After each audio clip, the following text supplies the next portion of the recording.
खेतों से निकला जादुई लहंगा। एक बार की बात है, एक गांव में एक गरीब किसान का परिवार रहता था। उस किसान का नाम हरिया था और उसकी दो बेटी थी। एक का नाम था कोमल और एक का नाम था बसंती। हरिया ने कुछ वर्ष पहले एक दूसरी शादी की थी, क्योंकि उसकी पहली पत्नी का देहांत हो गया था। उसकी पहली पत्नी से उसकी एक बेटी थी जिसका नाम कोमल था।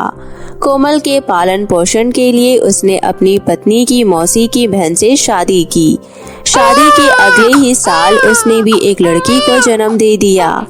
मौसी माँ के समान होती है, ये सोचकर ही हरिया ने दूसरी शादी की थी।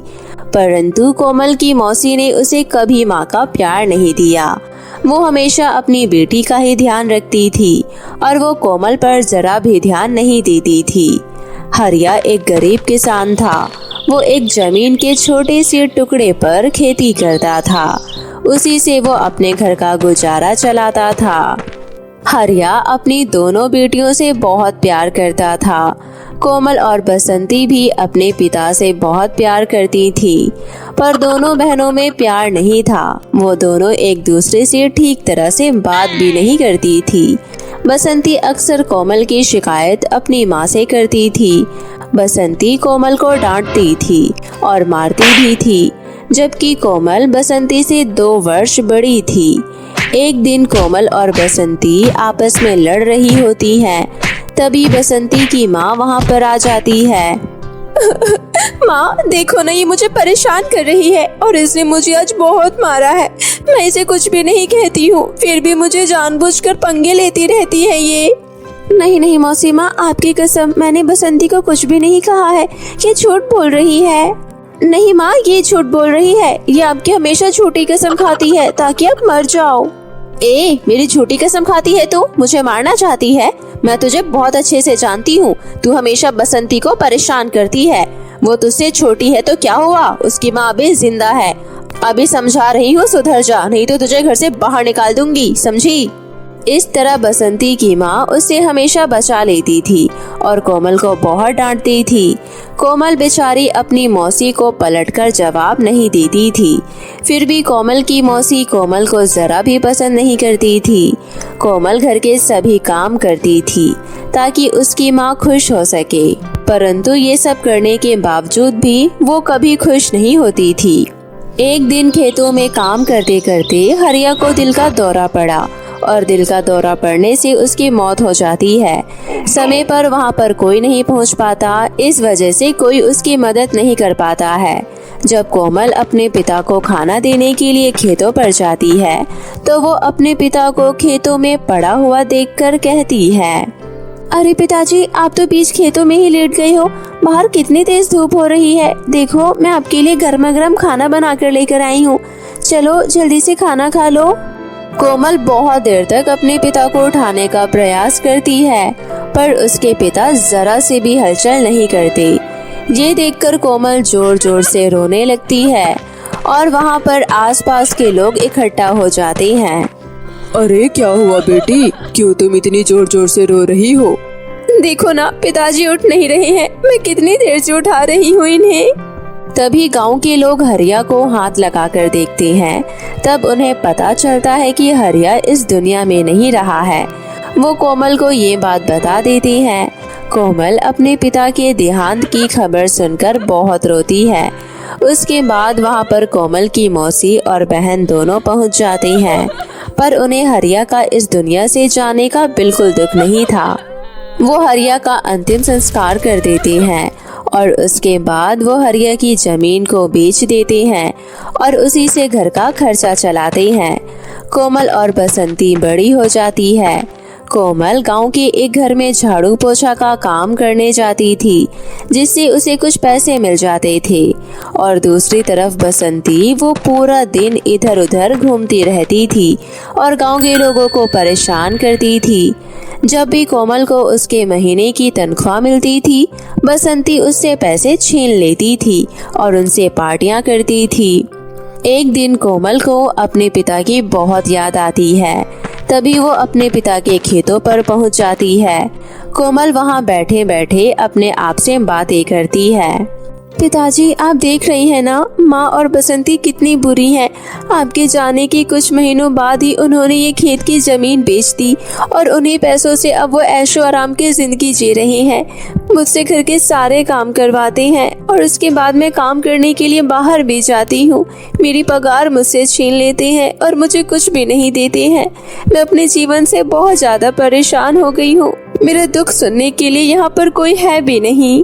कोमल अपनी ये सारी दुख भरी कहानी कह रही होती है कि तभी उसके आंखों से निकले हुए आंसू खेतों की जमीन पर गिर रहे थे और वहाँ पर खेत गीले हो जाते हैं।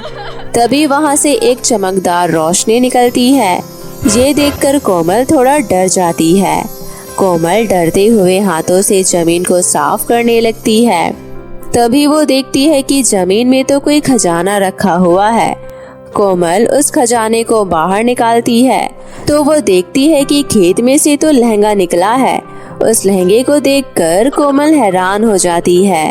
तभी लहंगे से एक आवाज आती है, मैं एक जादुई लहंगा हूँ और मेरे इस लहंगे से तुम बहुत सारे पैसे ले सकती हो, खाने का सामान ले सकती हो और बहुत सारा सोना भी ले सकती हो। लेकिन हाँ, अगर तुमने इन लहंगों से किसी चीज का गलत इस्तेमाल करने की कोशिश की तो ये लहंगा तुमसे सारी चीज वापस ले लेगा और गायब हो जाएगा और तो और तुम्हें इसकी सजा भी देगा। इसलिए तुम्हें इस लहंगे का अच्छा उपयोग करना होगा। इसमें से तो मुझे सोना, चांदी और पैसा और खाने का सामान मिल जाएगा। ये सब सोचकर कोमल उस लहंगे को उठा लेती है और अपने घर चली जाती है।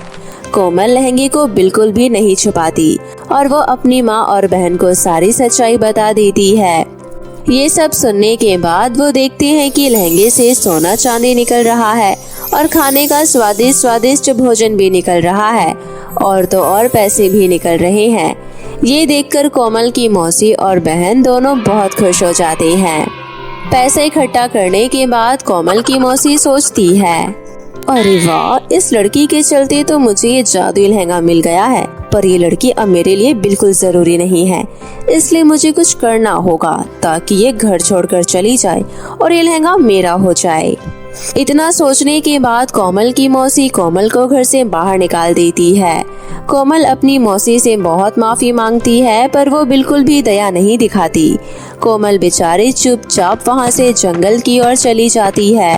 यहाँ पर कोमल की मौसी और बहन लहंगे के दिए हुए पैसों, सोना चांदी और खाने के सामान से आराम की जिंदगी जीते हैं, परंतु वो भूल जाते हैं कि उस लहंगे से मिले हुए सामान का दुरुपयोग करना मना था, जिसके चलते वो लहंगा कोमल की मौसी और उसकी बहन को जोरदार बिजली के झटके देती हैं और उनसे कहती हैं, तुम दोनों माँ बेटी बहुत लालची हो। तुमने मेरे इन पैसों और सोना चांदी का गलत इस्तेमाल किया है और तो और खाने को भी व्यर्थ किया है। तुम्हें इसकी असली कीमत बिल्कुल नहीं पता। तुमने कोमल को घर से बाहर निकालकर बिल्कुल अच्छा नहीं किया। तुम्हें इसकी सजा मिलेगी। मुझे माफ कर दो, मुझसे गलती हो गई। मेरी बेटी को कुछ मत करो, ये सब मैंने किया है। मैं कोमल से माफी मांग लेती हूँ और उसको घर वापस ले आऊंगी। कृपया मेरी बेटी को कुछ मत करो, मैं आपसे माफी मांगती हूँ। अब दोनों माँ बेटी लहंगे से माफी मांगती है और कोमल को इज्जत से घर वापस ले आती है। अब कोमल की मौसी और बहन कोमल के साथ अच्छे से व्यवहार करने लगती हैं और कोमल लहंगे के पैसे और दिया हुआ भोजन से गरीब लोगों की मदद करती है और अपनी बहन और माँ के साथ हंसी खुशी से अपने आगे का जीवन बिताती है। इस तरह कोमल का जीवन अब सुधर जाता है और वो खुश रहने लगती है। जादुई लहंगा उसके जीवन में एक वरदान बनकर आता है। लिलपुट की परियां और सौतेली माँ की कहानी। प्रतिज्ञा अपनी माँ के अत्याचारों से बहुत ज्यादा परेशान थी।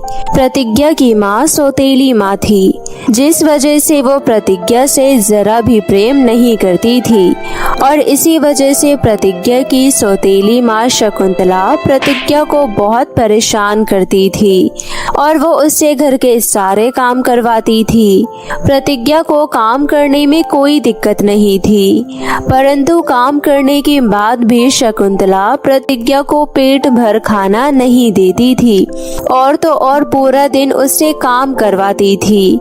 प्रतिज्ञा बहुत सालों से अपनी माँ का अत्याचार सहती जा रही थी, परंतु अब उससे और नहीं सहा जा रहा था। वो अक्सर अपनी माँ की फोटो को देखकर बहुत रोती थी। एक दिन प्रतिज्ञा घर में झाड़ू लगा रही होती है, तभी उससे घर का एक जरूरी कागज बाहर कूड़े में चला जाता है।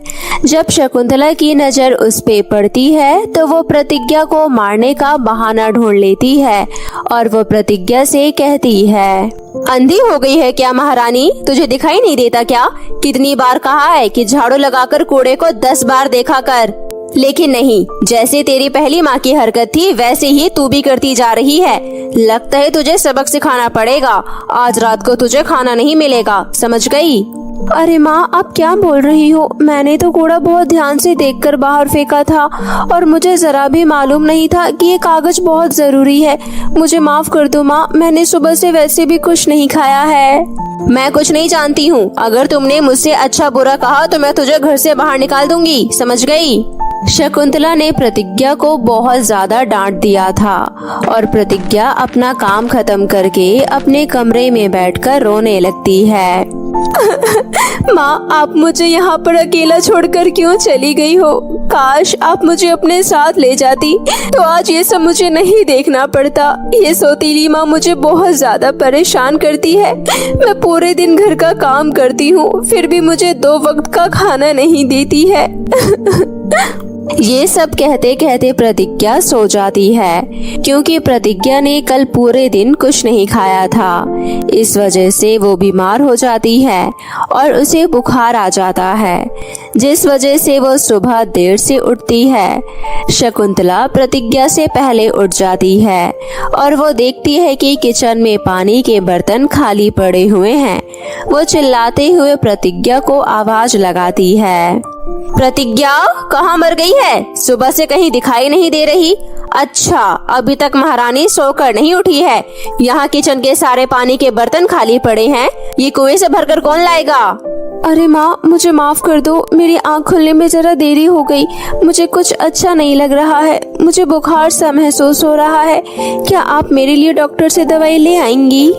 मैं सब जानती हूँ, ये सब तेरे काम ना करने के बहाने हैं। अभी के अभी सारे बर्तन उठाकर कुएं से पानी भर कर ला, समझ गई? और उसके बाद तुझे खाना भी बनाना है। मेरी सहेली आ रही है। शकुंतला प्रतिज्ञा की एक नहीं सुनती है और वो प्रतिज्ञा को कुएं से पानी भरकर लाने को कहती है। बेचारी प्रतिज्ञा अपनी बीमार हालत में ही बर्तन उठाकर कुएं से पानी भरने के लिए चली जाती है। प्रतिज्ञा अपनी माँ के अत्याचारों से बहुत परेशान थी। 2 दिन से खाना ना खाने की वजह से उसे चक्कर भी आ रहे थे।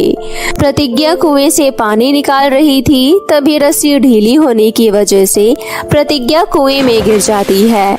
पानी में गिरने की वजह से प्रतिज्ञा बेहोश हो जाती है और जब उसे होश आता है तो वो अपने आप को एक अलग दुनिया में पाती है।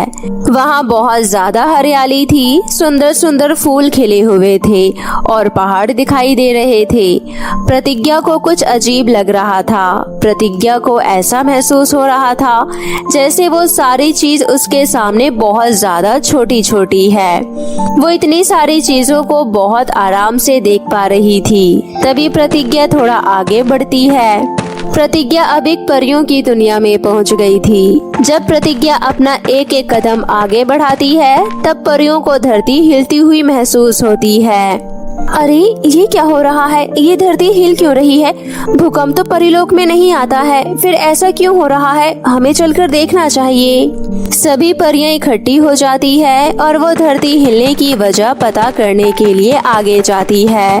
तभी वो प्रतिज्ञा को देखते हैं जो कद में उन लोगों से बहुत बड़ी थी। प्रतिज्ञा अपने सामने परियों को देखती है।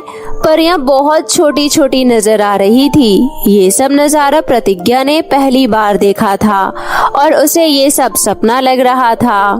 अरे ये तो कोई मनुष्य लग रही है, ये तो हमसे बहुत बड़ी है, हमें इससे बात करनी चाहिए, ये तो हमें नुकसान भी पहुंचा सकती है। तभी रानी परी अपने महल के छत पर जाकर प्रतिज्ञा से बात करती है।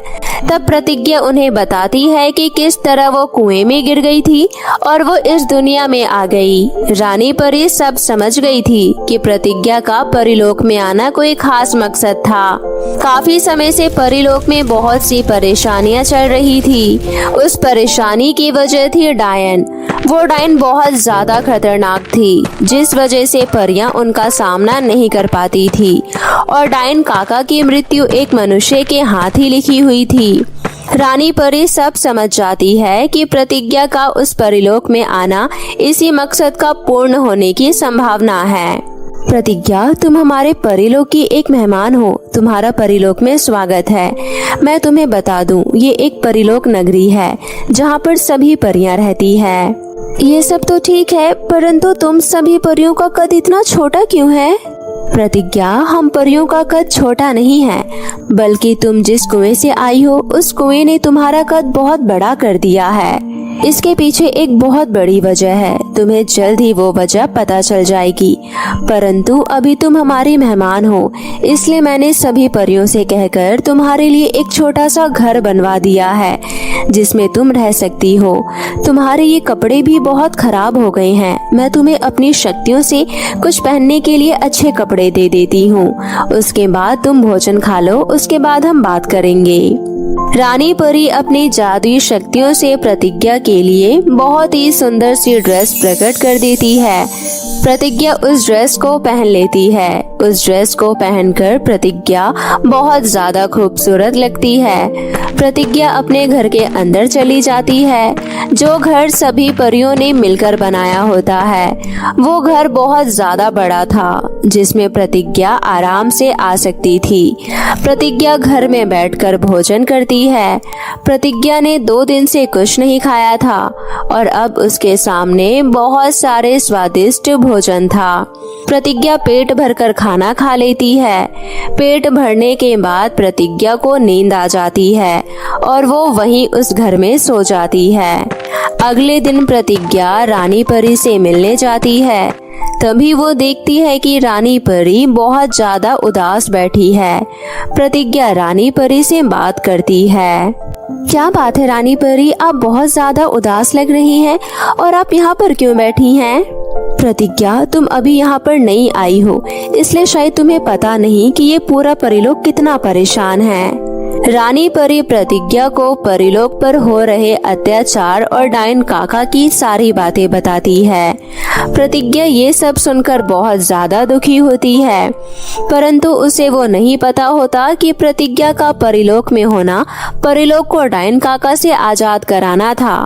तभी रानी परी उसे बताती है कि प्रतिज्ञा का परिलोक में आना इसलिए हुआ क्योंकि प्रतिज्ञा ही वो लड़की है जो डायन काका का अंत कर सकती है। रानी परी, अगर ऐसी बात है तो मैं आप लोगों की मदद जरूर करूंगी। मैं जानती हूँ कि किसी का अत्याचार सहना कितना बुरा लगता है।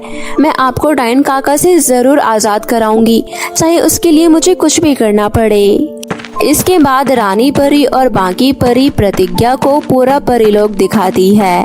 परिलोक में घूमकर प्रतिज्ञा को बहुत अच्छा लगता है। शाम हो जाती है और डायन काका परिलोक में आ जाती है।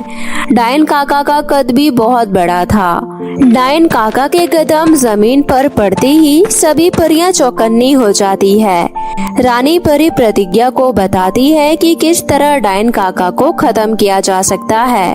डायन काका के गले में एक मणि की माला होती है, जिस पर वार करने से डायन काका का खात्मा हो सकता था। प्रतिज्ञा सब समझ जाती है। डायन काका अपने सामने प्रतिज्ञा को देखकर कहती है,